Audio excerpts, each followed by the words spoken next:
Sikat, baka sakaling ito na yung pagkakataon na ano. Papunta na kami sa C5. Yes! Ito may bagong daanan dito.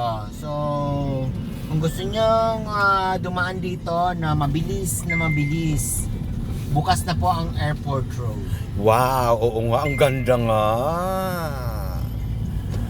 Ang sarap mag-drive. Gusto ko na magkaroon ng kotse. Sabi. Yes. Bukas bibili ako bagong kotse. Huwag naman bago, luma muna. Luma? Ayoko ha. Oo, kasi kapag bago agad, Hindi, may driver naman ako. iti-training ka. May driver ako. Ayoko mag-drive. Si Adela. Ay, hindi. Ayoko. Baka parang mo ano. Mahirap na. Baka dalhin niya. Malapit na. Isa kanya yung mga taga ano. Hindi ka na matatraffic dito. No one traffic na.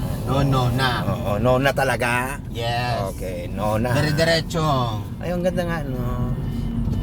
At pinatatanggal ko na rin yung mga ano dito, squatter area Ay, hindi sa pwede, gilid. kapatid natin yan. Ganun ba yun? Oo. Hindi nasa gilid sila eh. Kasi pag walang mahirap, walang mayaman. Ganun ba? Maldita ako, hindi nga ako magkakakotse. Kasi pag puro mayaman, Ito na ba? Wala nang... ayan, ayan. bago. Yay! It's more fun in the Philippines. Madam G, Pag pwede na. nakita nyo yung airport na yun, airport. Ayun, Ano ba yung may airport? Ay, yung plano, meron nga. Yan, Meron nga. Plano. Hindi ko ito napansin kanina.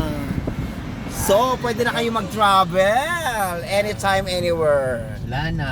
Thank Wala you so na. much. Manny Hanggang dito Villar. lang. Manny Villar ba to?